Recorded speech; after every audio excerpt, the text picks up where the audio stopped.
Magandang umaga mga brothers and sisters. Ngayon naman ay papakita ko sa inyo kung ano naman ang itsura ng fruit fly na sumisira sa bunga ng kalabasa. Ito. Ayan siya. Para lang siyang putakting maliit.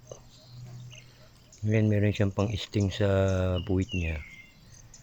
Yun ang itinutusok niya sa bunga ng kalabasa para doon niya itusok yung kanyang itlog. I-implant niya yung itlog niya sa kalabasa at mga ilang araw yun sisimula ng mabulok yung pinagtusukan niya, at yung itlog naman magiging parang maliliit na uod yun, para siyang magot na siyang nagiging fruit fly pagka na-develop na siya.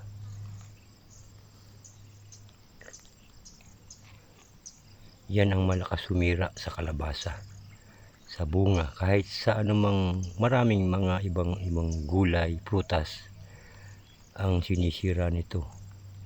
Sa kamatis, grabe rin sumira ang fruit fly na ito. Sa talong, sa mga prutas naman, sa bayabas, lagi ang tinatarget niya yung mga bunga at yun ay iniitlogan niya. Kaya kapag tinusok yung bunga, nakikita nyo nag-uumpisa ng mabulok, tanggalin nyo na yung bunga para hindi na rin mamisa yung inyitog niya at maging fruit fly uli na lalong dadami ang salot. Ganito naman kalaki, hindi na ganong napipinsala ng fruit fly kasi matigas na yung balat niya. Ang karaniwan yung maliliit pa lang na buko, bago-bago pa lang, halos maliit siya ng konti sa bola ng tennis, o kaya yung bola ng tennis, yung mga ganong kalalaki ang sinisira niyan. Madali pa siyang mabulok. Pero yung ganito kalalaki na withstand na niya yung tusok ng fruit fly. Hanggang dito na lang po, at pinakita ko lang sa inyo ang isa pang uri ng